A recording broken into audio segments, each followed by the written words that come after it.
From the Darkness Cometh the Light, or Struggles for Freedom, by Lucy Ann Delaney. Chapter 6.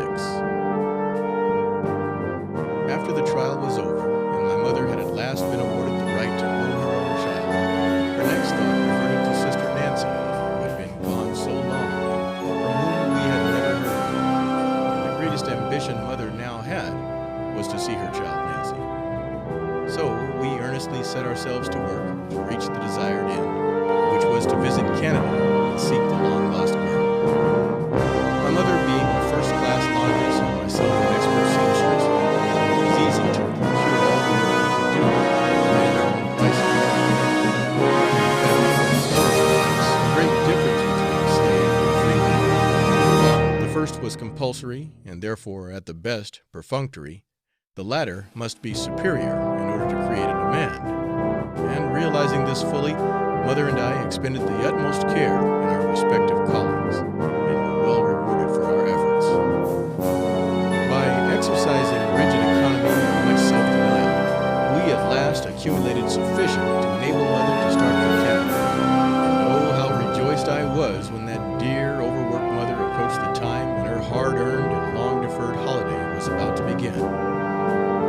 The uses of adversity is a worn theme, and in it there is much of we can't.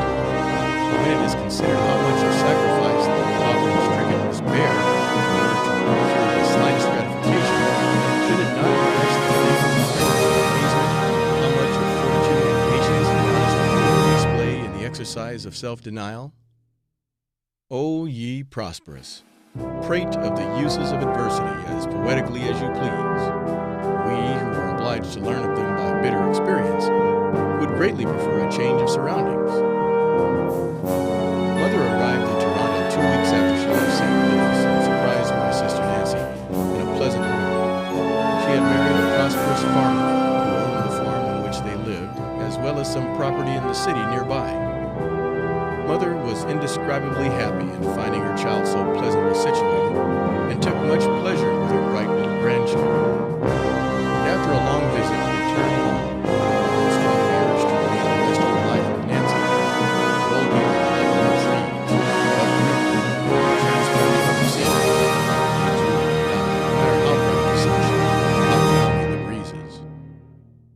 On her return, Mother found me with Mrs. Elsie Thomas, where I had lived during her absence, still sewing for a livelihood.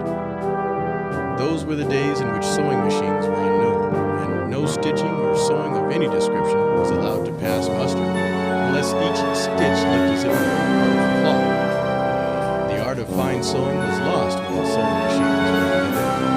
Though doubtless they have given women more leisure, they have destroyed that extreme neatness in the craft which obtained in the days of long ago.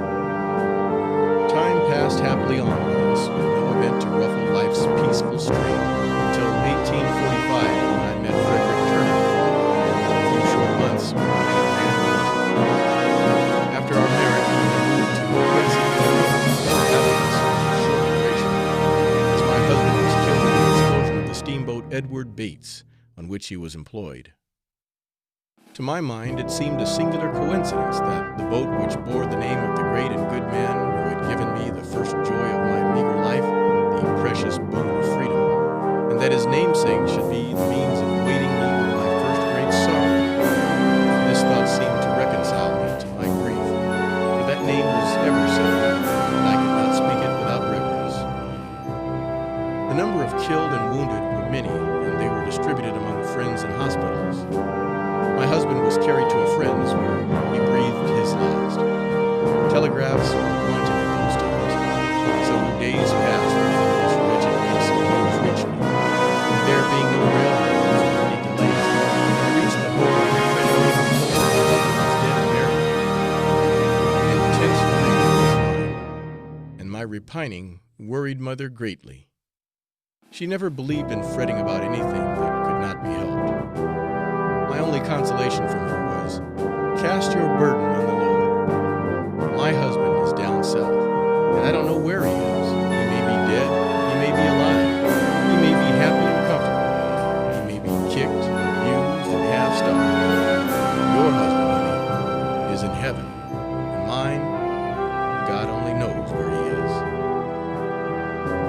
those few words, I knew her burden was heavier than mine, for I had been taught that there was hope beyond the grave. Hope is left behind when the sun goes down the sunlight.